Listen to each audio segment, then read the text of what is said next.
There you have it. Eric Cobbins in the ministry. Lord, you are worthy of the praise. What a wonderful way to get the morning started off. Working on a building and then telling the Lord you're just worthy of the glory, of the honor, and of the praise. Once again, those of you that are joining us for the very first time, again, feel free to join in the chat room and put your comments in. Just ask that everyone be respectful with their comments and respect the comments of other people.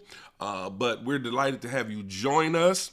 And you can remain anonymous, but we love to have you to let us know who you are and check in with us and just become a part of our Morning Mocha family, because that's what we are here each and every morning.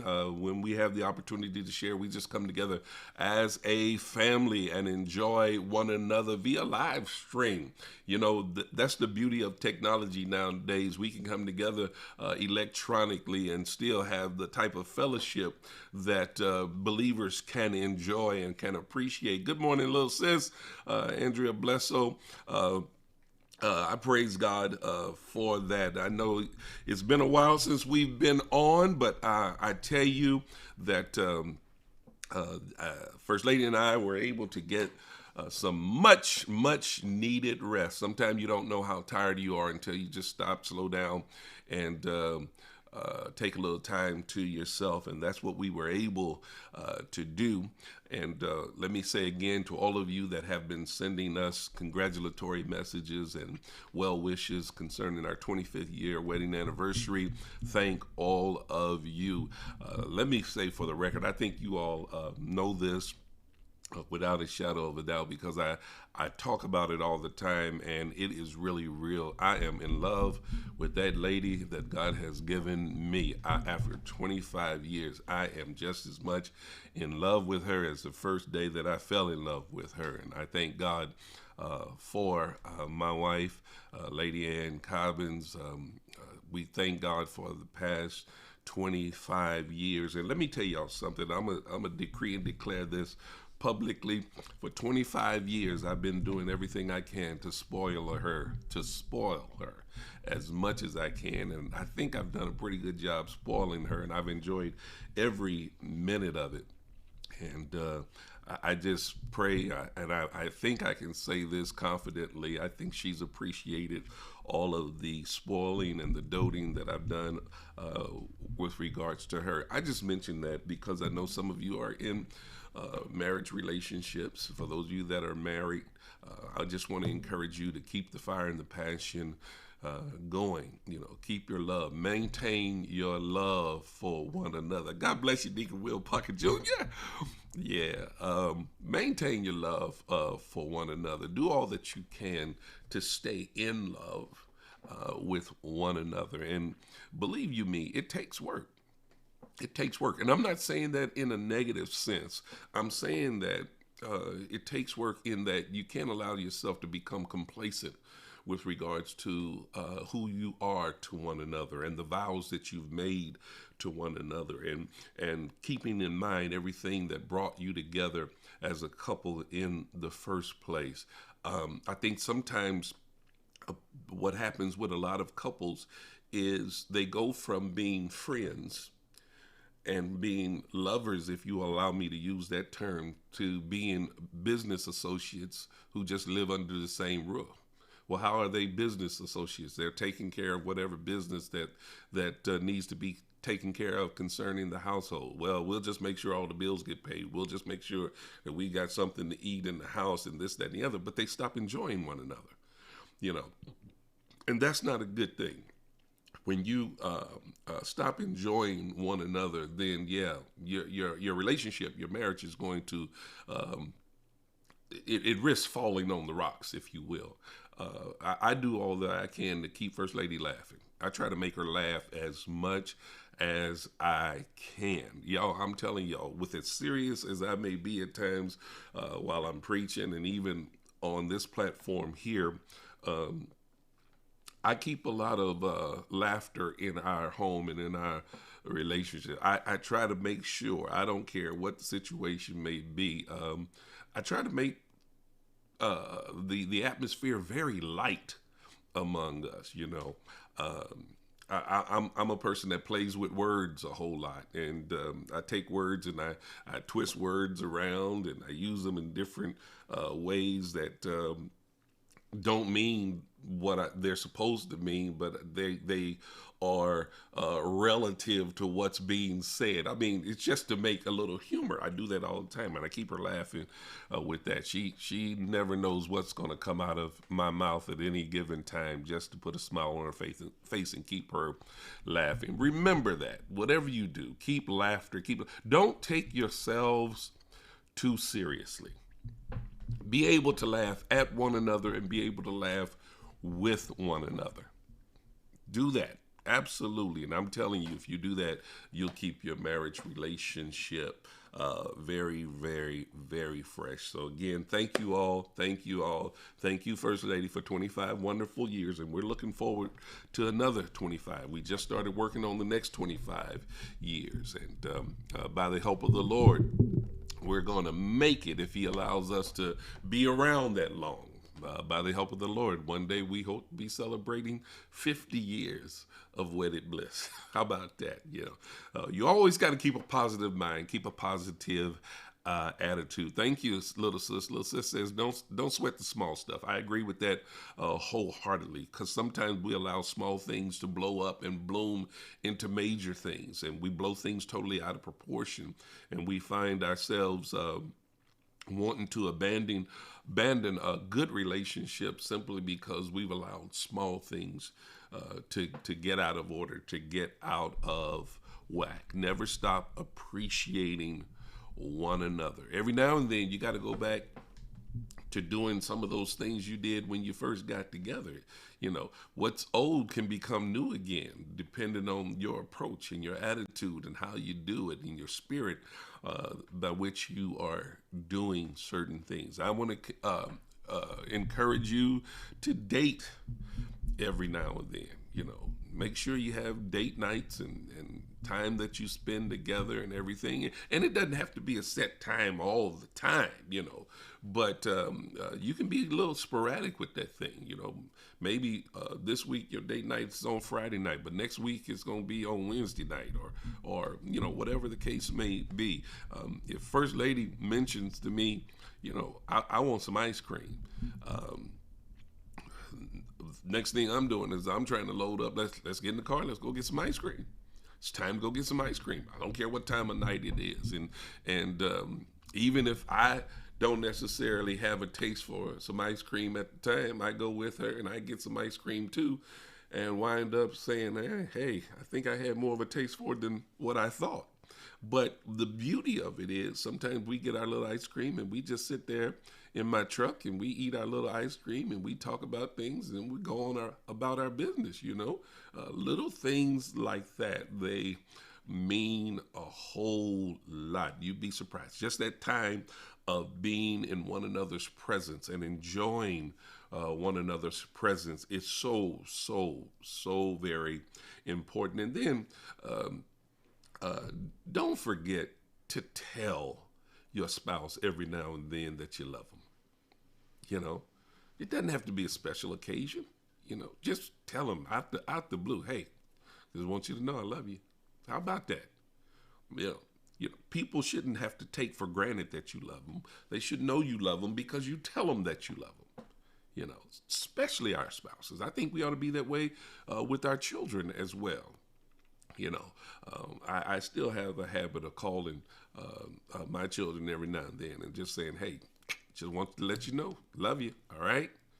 And that's it, and that's all, We're moving on, Doesn't have to be a special occasion. But again, just a few things that I wanted to share with you for those of you that are in marital relationships and those of you that are looking forward to be married.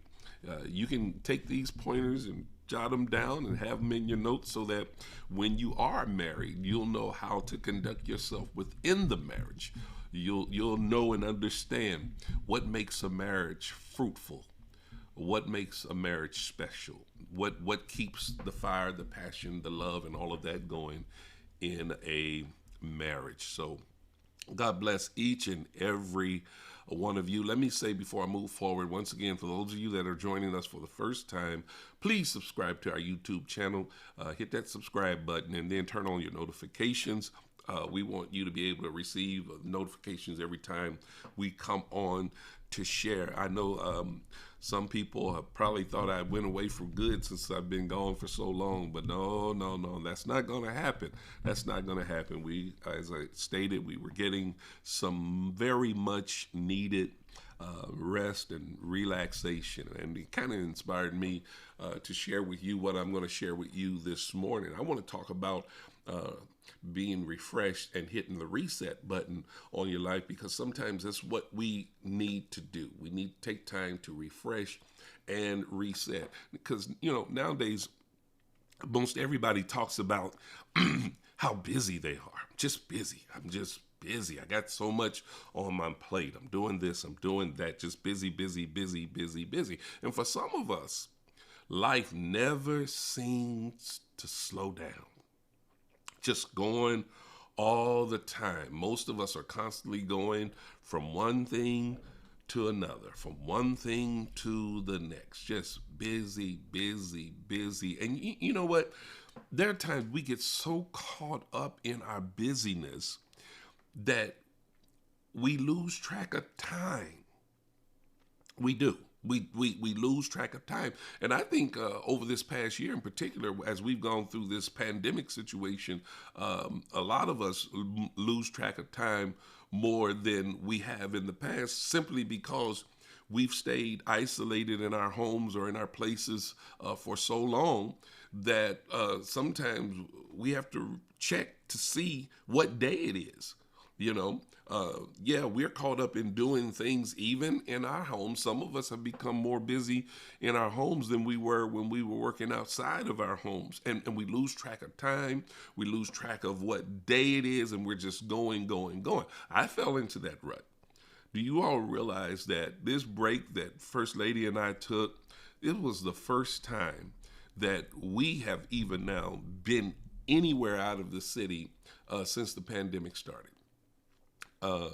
We've been working nonstop, just go, work. And even in the midst of all of that, we were handling whatever business that needed to be handled with the church. I've been doing a ton of business on behalf of the church. Some of you all wouldn't even imagine. Some of y'all might be thinking, well, we haven't even really been there. Well, that's what you got to understand when it comes to the pastor's responsibility. He's not just working when the people are in the building or in the house. A lot of my work takes place even through the week, and even though that I haven't been in my office very much, I've been working from home. I've had Zoom meetings after Zoom meetings. I've been in negotiations with certain things, even concerning the ministry. And it's just been going for me. And I really hadn't stopped to consider that I hadn't had a break in well over a year. And instead of slowing down, I picked up some extra responsibilities. Believe it or not, some of you all may not think so, but just coming on every morning with Morning Mocha, it added a great deal of responsibility to my plate in terms of what I need to take care of, the things that I've committed myself to. I'm a person of integrity, and whatever I commit myself to, I try to give it my very best. But it's not as easy as it may appear. My administrative assistant just posted up there that pastoring is a 24/7 job, and it truly is. And the reason why she can say that is because there have been times that I've had to call her late night and say, hey, we need to take care of this, that, and the other, and I need you to do this, that. And when I tell you all late night, I'm talking after 10. Sometimes after 11 o'clock at night. Now, some of you might be saying, well, I wouldn't have anybody calling me at 11 o'clock at night. Well, when you got certain situations that need to be handled at any given time, time has no respect of situation, or rather, let me say, situations have no respect of time. And sometimes you have to take care of things in the spur of the moment, because that's when the attention is being demanded of that situation. And as a pastor, I can't just roll over in bed and say, well, I ain't gonna worry about that. Sometimes I have to give immediate attention to certain things. And again, as I was stating, that I had gotten so caught up in my work over the past year that I hadn't taken the time to really step back and take some time for me. And I know I'm not the only one that fell into that particular track. Some of us are being pulled in so many different directions that it becomes difficult to tell whether we're coming or going. I know some of you have felt that way at times. I know some of you have felt that way over the past year, and you pile on top of that this whole issue of having to live life so cautiously and so carefully in terms of dealing with the pandemic. I know, I don't want to say that you just can't imagine, but I know some of you can relate to how much pressure that puts on the mind and on the emotions and even on the physical body when you're trying to take care of your day-to-day responsibilities, but yet and still you're trying to work within the parameters of the CDC guidelines and trying to do the right things in terms of protecting yourself and others from this COVID-19 virus and all of that. And I'm telling you, when you really stop to think about it, that's a whole lot to have to deal with. And in the midst of all of this, the rest of your life doesn't stop. Your family doesn't stop being your family. Your family doesn't stop needing you when they're experiencing a time of crisis. Life continues to flow, and whatever life brings along, you have to deal with it. You just have to layer it on top of whatever you're dealing with at the time and do the best you can to keep it moving. Now, I know some of you can attest to the fact that there are so many things that are demanding of your time and attention. And those things that are demanding of your time and attention, you can't just simply ignore it. You can't simply just sweep it under the rug and keep it going. Now, you probably could do that, but it might be to your detriment if you were to do so. If it's not to your detriment, it could be to the detriment of those who are dependent upon you or look to you for much needed support, and because we are compassionate people, at least I hope you're a compassionate person.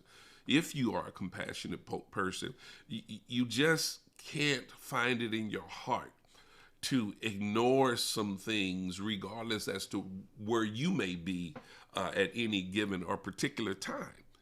You might be having some stresses that you have to deal with, some circumstances that you have to deal with. But when a particular family member calls and they say, I need your help, or I need to talk to you, or I need this, you can't just ignore them. You have to give that time. You have to give that attention to that individual. And then sometimes in the midst of all of that, your body might start talking to you and telling you that you've been neglecting me. Your body will talk to you. Aches and pains, that's your body talking to you. Things not functioning as normal, that's your body talking to you. Your body is saying you're wearing me out. Sometimes your brain is talking to you when you're not as sharp as you normally would be. You can't think as fast on your feet as you normally do. That's your brain trying to tell you, hey, we need to take a little rest. We need to slow this thing down. You've got to give a little attention to yourself. But because of your sense of obligation to fulfill every request that is presented to you, you occasionally find yourself in a bad way, and you really don't know how to deal with it. Yeah, some of those frustrations that you're feeling on a day-to-day basis, and you don't really know why, it's simply because you have not paid enough attention to yourself. You are thinking that the way you're feeling is because of everything that's happening around you. But sometimes your biggest issue is not the things around you, but the things that you have internalized within you, things that you have not given proper attention to. You know, now I know as believers, the Word of God tells us to deny ourselves, but that word that Jesus was speaking, he was not referring to us denying our health, our physical health, our mental health, our emotional health. He was telling us more so, he was referring to us denying the lust of our flesh, denying that spirit man that wants to do the things that are contrary to the will of God, for the sake of fulfilling our lustful and fleshly pleasures.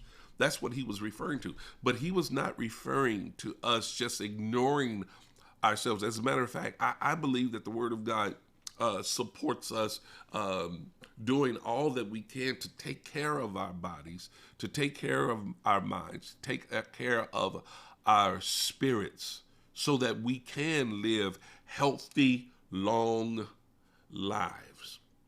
Listen, I want you to understand this.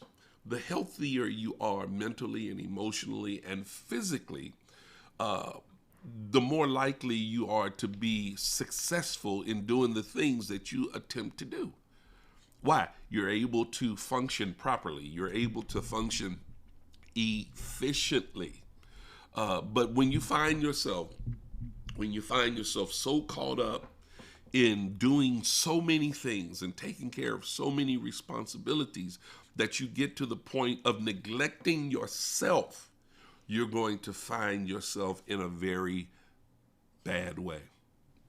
Now, no doubt some of you feel as though you're living your life on the proverbial hamster wheel. You know, you've seen that hamster wheel where that hamster is in that cage and he's running on that wheel, and that wheel's just going round and round and round and round. And when you look at that hamster, he's constantly moving. He's even moving fast, but he's literally going nowhere. I know some of you feel like you're living your life that way. You're constantly moving. You're moving very fast, but you are literally going nowhere. Just because you're busy doesn't mean that you're being productive. As a matter of fact, when you overwhelm yourself with busyness, that can be counterproductive. That can really impede your progress, because you've convinced yourself that you're being productive by your busyness. But when you take a true assessment of what is being produced, you'll have to conclude, well, I'm staying busy, but I'm not accomplishing much. I mean, think about that. Think about that. And it's because you have literally programmed yourself mentally and emotionally to just go. Do.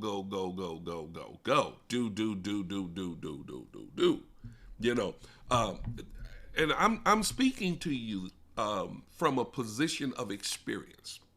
The older I get, the more I learn in terms of how to utilize my time, how to value myself and take care of myself, and how to decipher between when I'm being productive or when I'm just busy. Because there is a great difference between being just busy and being productive. And if you really want to experience success in life, you've got to set your mind on being productive and not just busy. If you would cut out some of the busyness, you might find out that you'll be more productive when you're less busy. Now, I know that's hard for some of you to wrap your minds around, but if you really stop and think about it, it is oh so very true. So, what do you mean by that? Why do you say that, Pastor? Because, see, some of the things that we're busy with, it's a waste of time. They are literally activities that prove to be time thieves. They're robbing you of precious time wherein you can be doing something even more productive and even more rewarding. Here's what I come to understand. The constant pulling and tugging on you is eventually going to take its toll on you. That's if you're not careful and if you fail to take the necessary measures to alleviate some of the pressures of the pulling. You know, you gotta know when you're being pulled on too much. One of the most liberating things that I finally learned to do, and it's so liberating, is when I finally learned to say no to some things and even to some people. Learn to say no. And the other thing is, now I'm very particular about who I give my time to, and I want people to respect my time when they ask time from me.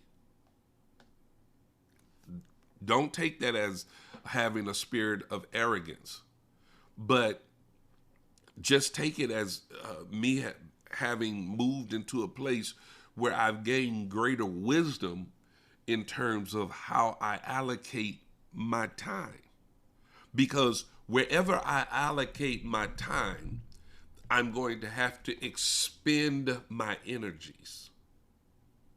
You know, and wherever I'm expending my energies, that means I have less time and energy for something else.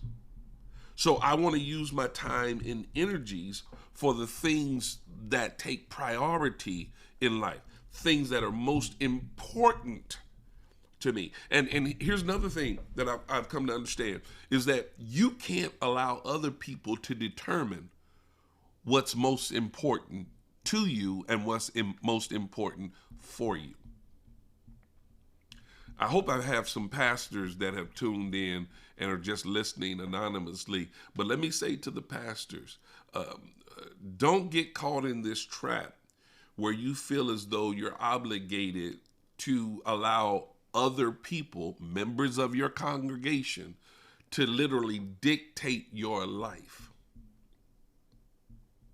Okay? Even as pastors, we're not obligated to allow anyone to monopolize our time or to manipulate us into feeling as though we have to be at their every beck and call. That was for the pastors.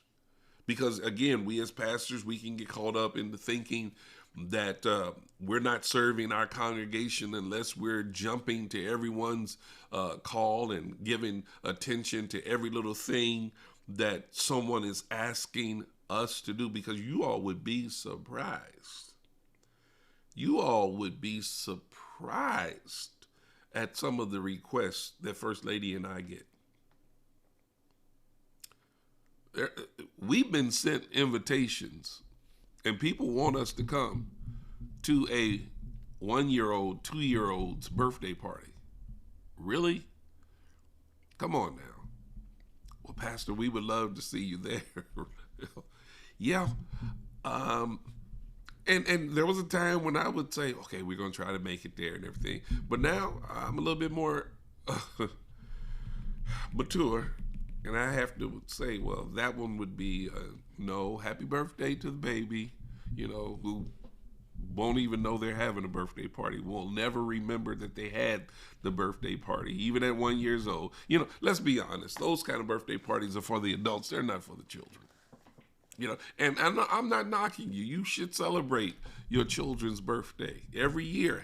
Knock yourselves out, but don't get so caught up in it that you feel like you need to invite the pastor, the first lady, you know, the head of your ministry, and all of that. Again, I just can't bring myself any longer to allow precious time to be stolen like that. I mean, if I was attending those kind of birthday parties, number one, I'd be spending most of my life at birthday parties. Y'all got to understand, and one of my sisters can probably give me the correct number, but I think I have over 50 some odd nieces and nephews. And now the nieces and nephews are having children.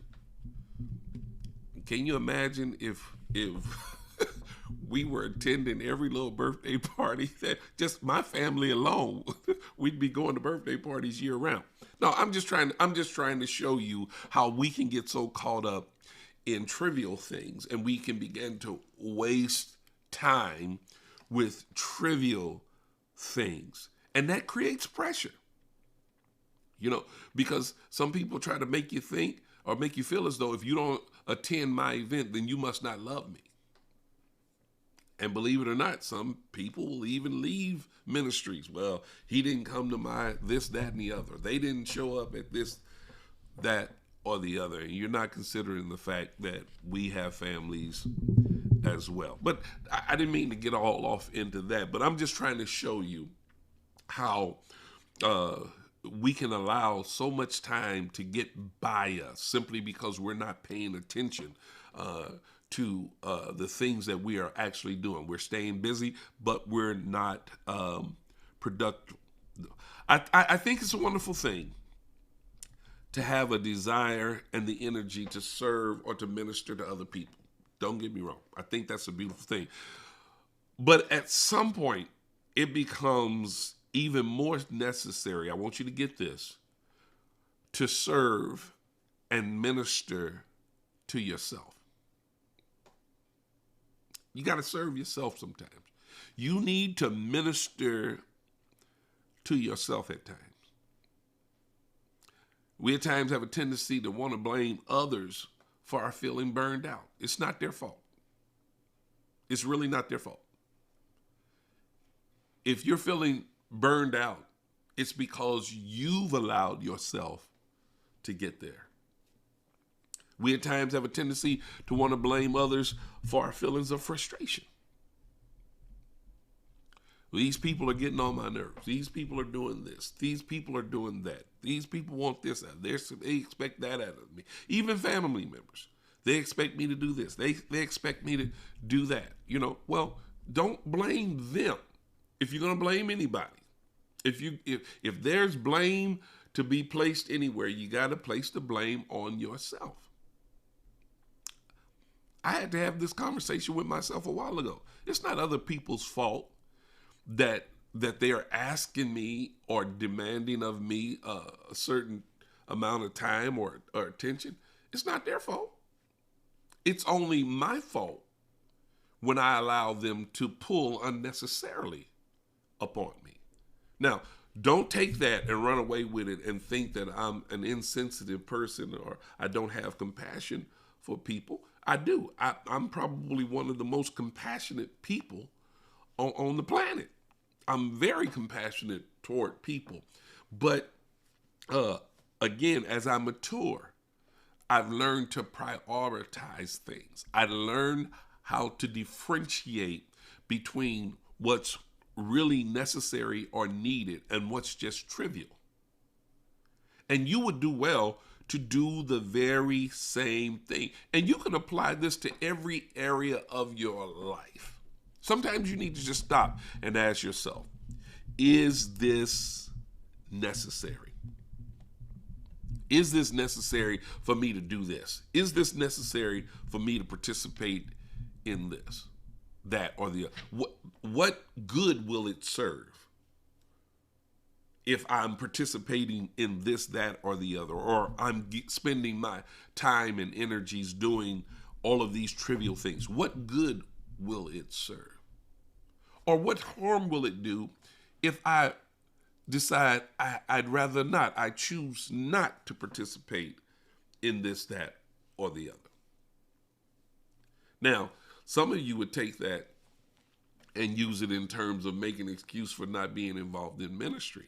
Now, I don't think that's applicable for every area in ministry. I know that there are some ministerial activities that seem to be just busy work, just to keep people occupied and taking up. I don't believe in doing all that busy stuff in ministry. I'm going to say something that's going to blow some of you away. Okay. Y'all know that I grew up in a traditional Baptist church, right? And it didn't just apply to traditional Baptist churches, but Church of God in Christ, Pentecostal church, for some reason or other in our African American church community, this was just a part of the culture, what I'm about to share with you. In our culture, we did a whole lot of afternoon services, evening services, exchanging fellowships. This month we come to your church. Next month you come to our church. We have this special afternoon service, and we made up days. We all state rally, really. Where they would get groups of people from various states, whatever state that your family originated from or came up in or whatever. You all get together and see which group can raise the most money. And you had all these afternoon services. You had an annual day for every ministry in the church.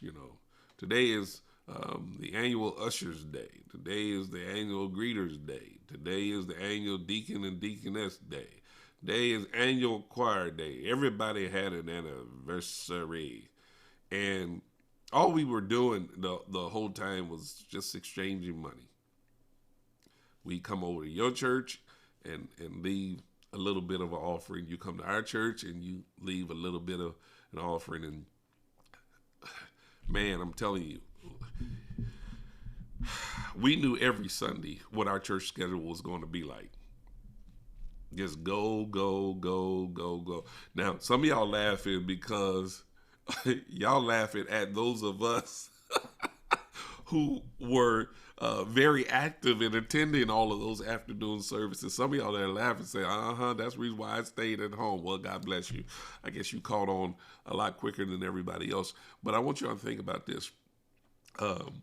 Once I was called to Pastor Canaan, I started to streamline those things.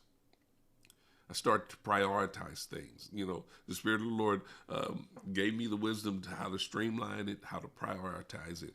And those of you that are members of Canaan, some of you all have never, ever, ever, ever witnessed an afternoon service at Canaan Worship Center, because I believe it's been about 20 years or so that we stopped doing all of that. Because I came to the conclusion that we were being busy, but we weren't being productive, and our time could be better spent elsewhere. I felt like as though Sunday afternoons could be more productive for families, because that would be a time that families could actually spend time together, enjoying and appreciating one another. You're so right, Sister Tisha. We used to have musicals where choirs would compete with one another, to see which choir was going to be the best choir. And most of the time you was hoping that your choir would either be put on at the beginning of the program or at least somewhere right in the middle. You didn't want to be the last one, because most of the time after your choir got done singing, your choir would leave. They wouldn't hang around to hear the other choir. It was all about raising money, because that's what they wanted in the first place. They wanted to pack the house so the offering could be big. We was being busy, but who was getting saved? Nobody. How much worshiping was really being done? Not much. We were being busy, but not productive. And I'm telling you, I used to hate Monday mornings because I would be so worn out from Sunday that I literally had no energy to work on Monday mornings. It was hard getting up on Monday mornings. It was hard going through a day of work on Monday because I was so worn out from Sunday. Can I be honest with you all? That's one of the reasons why, no, that is the primary reason why our office is closed on Monday. That's the reason why. Is because I decided when I just started pastoring, if I'm going to work myself the way I do on Sunday, then Monday is going to have to be a time off so I can rest, so I can recuperate.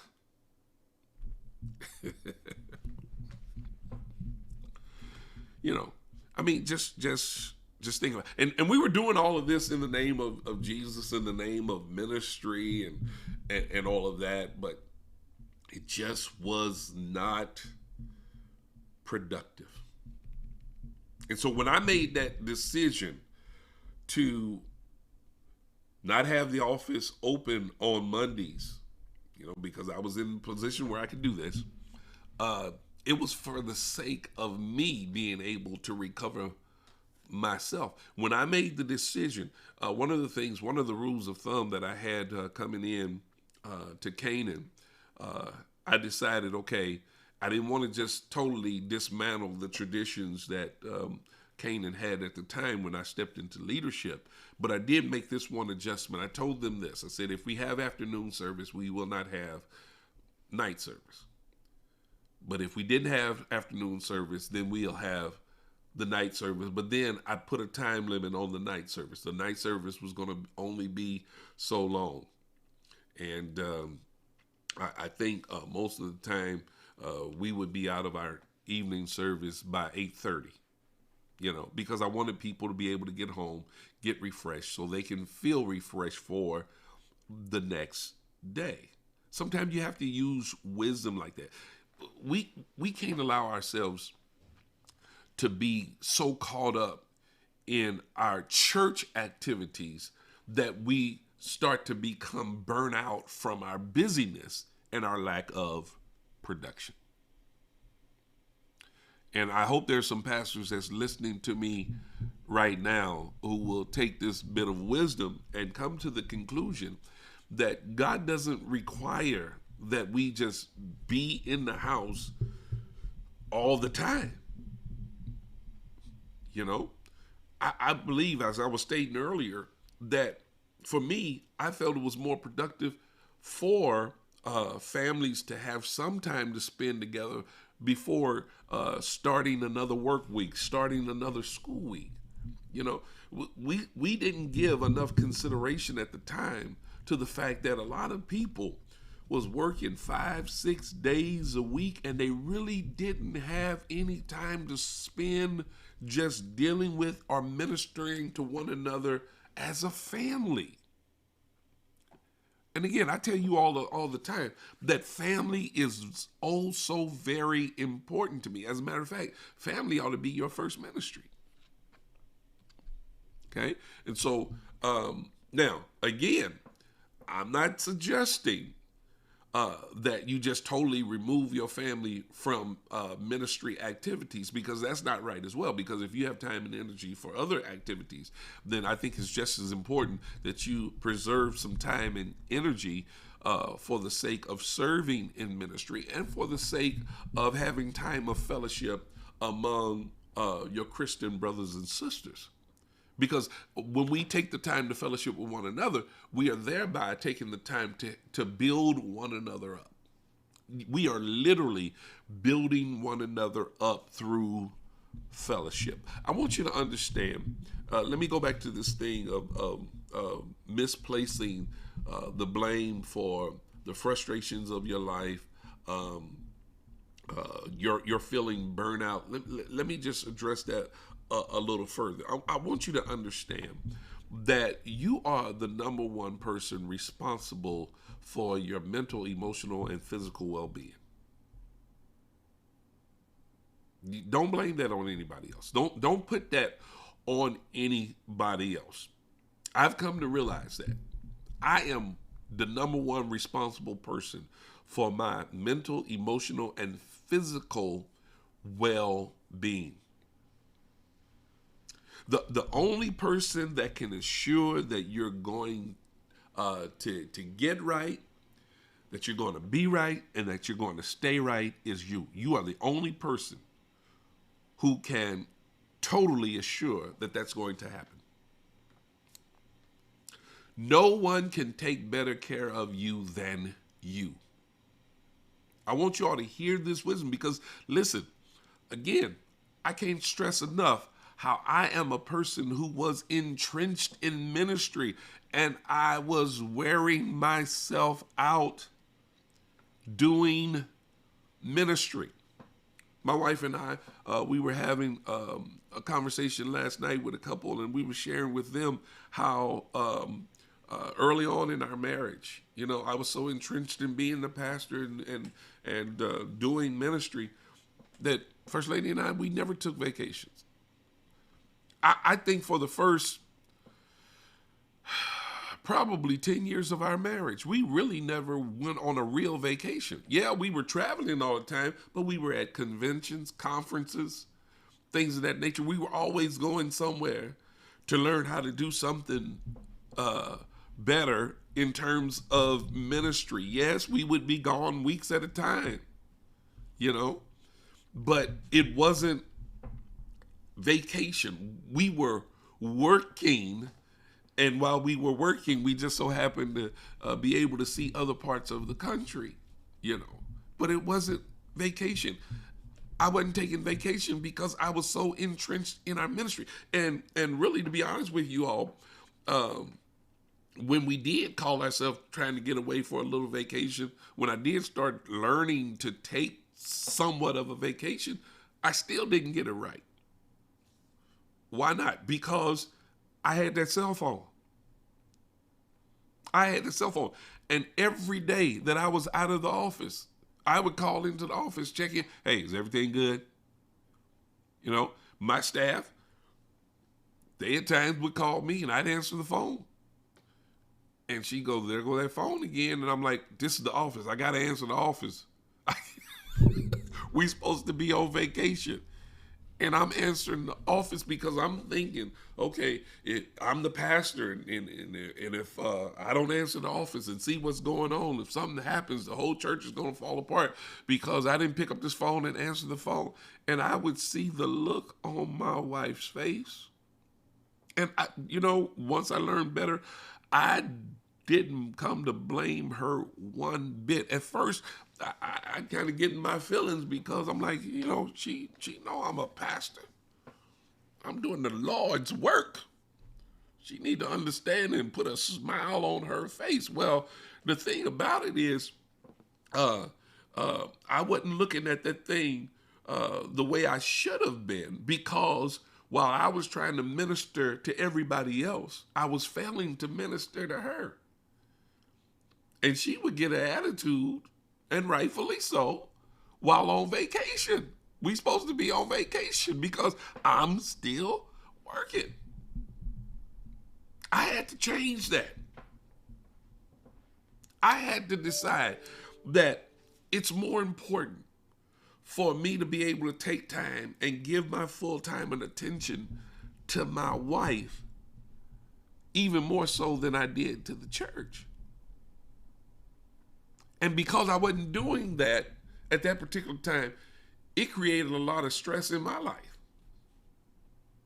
And again, I can't blame her for it. I only had myself to blame for it. She was not the one who was in control of the whole situation. I was the one that was pulling all the strings. She said, yes, she would. My wife said, yes, I would. She's referring to having an attitude. She would have a smooth attitude, I'm telling you, it showed all over her face. And the rest of the trip Wouldn't be that pleasant. And so finally, when I finally matured and come to the realization that even without me, the church is going to continue to roll on, then I made some adjustments. I stopped answering those phone calls. I got to the point where the only phone calls that I would answer would be from our children. Got better at that. And I stopped getting those looks from first lady. We could be in the middle of a mall and she could be shopping at the time, and I get a phone call and I take that phone call. She gets so upset with me, she walk off and leave me. She gone about her shopping. She'd be like, "You can sit here and talk all you want to. I'm gonna finish my shopping." And it was to my detriment because the more mad I made her, the more money she spent. All right. So what does all this have to do with refreshing and resetting? Listen, every now and then you just got to step back. You got to step back from all that's going on in your life. You got to step back from all that you're doing, and you got to take some time to refresh and hit the reset button on your life. You're in this rat race right now. Every now and then, you got to just step back and say, you know what? I'm not being productive. As a matter of fact, I'm getting more frustrated. I'm not having the peace in life that I desire to have, and it's time to do something different. So how do you refresh and reset? You do it through rest, relaxation, recreation, recovery, and re-energizing yourself. First of all, you got to rest. I'm going to go through this very quickly. You might have to go back and review it later to catch it all. You got to rest. That means suspend all forms of work. Just stop it. Just stop it. Then you got to relax. Give yourself the permission to just do nothing. How about that? And here's a revelation. You're not being lazy. When you're accustomed to working all the time and you're becoming drained mentally and emotionally, sometimes you need to suspend all form of work, rest. You need to relax. Just give yourself the permission to do nothing.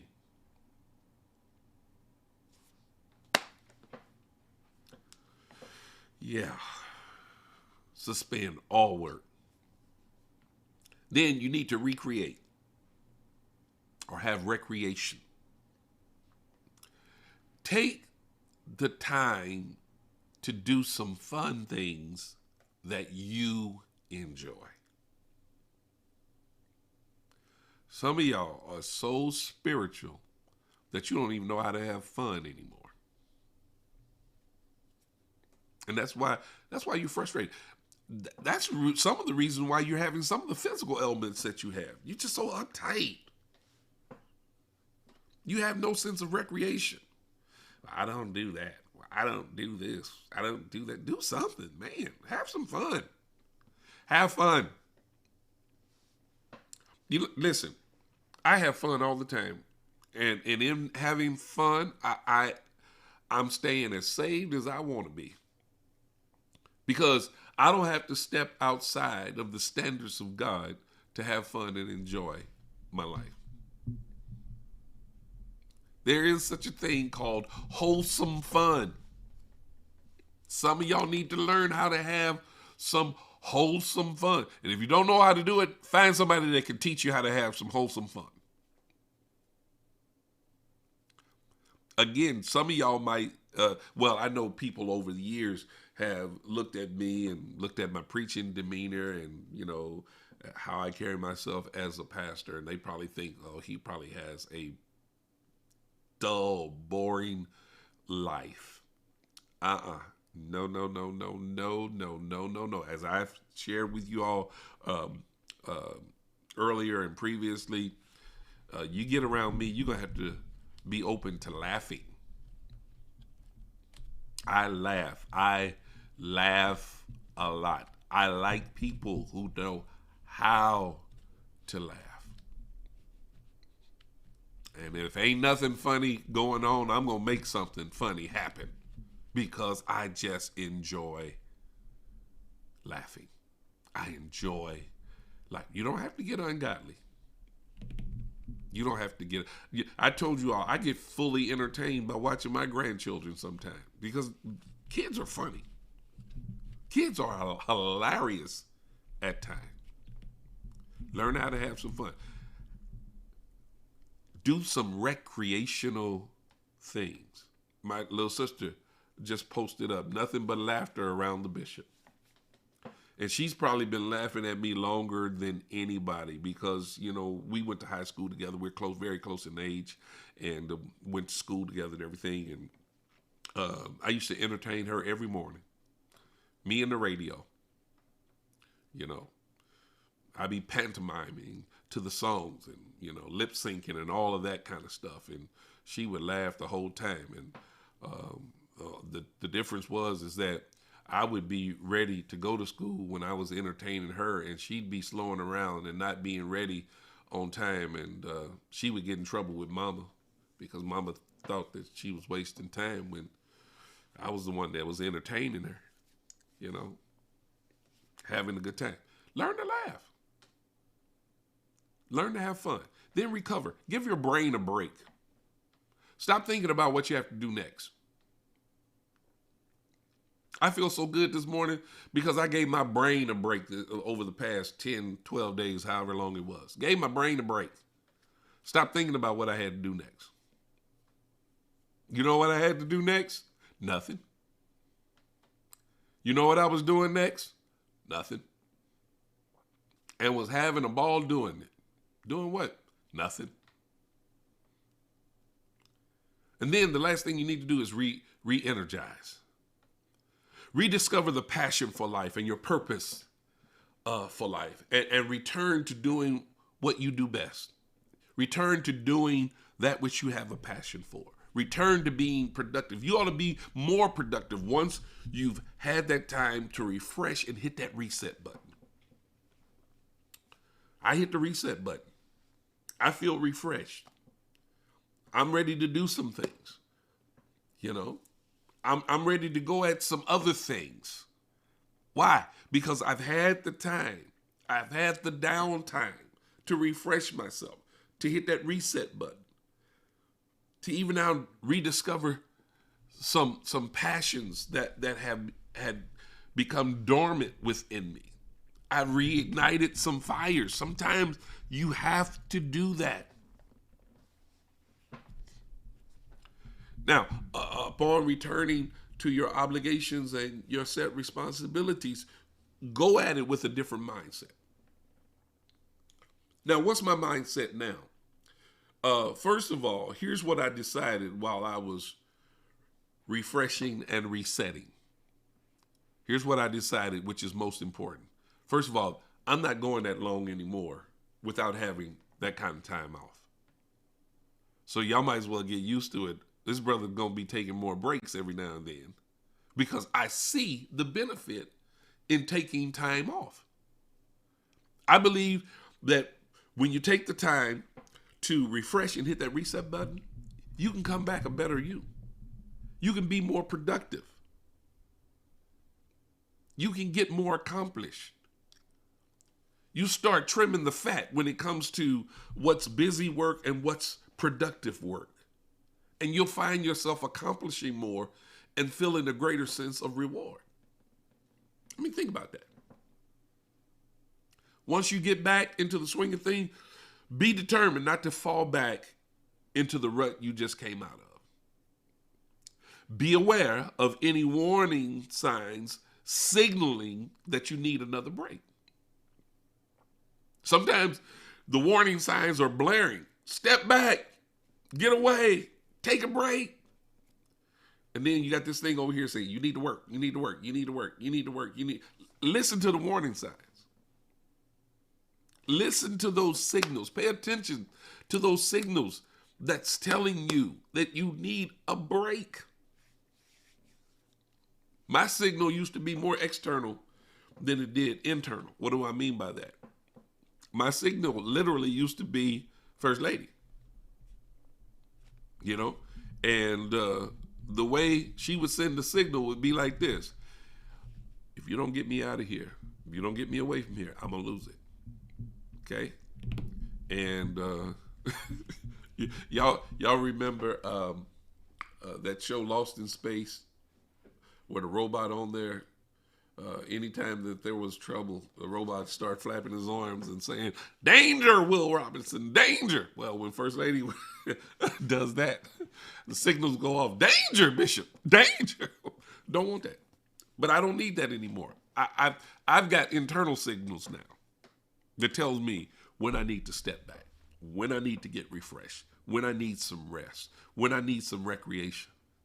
You know, one of the things that First Lady and I intentionally did while we were off resting and relaxing, the thing that we intentionally did was made plans to take more trips. Yes, we did. Yes, we did. Because we see the benefit in it.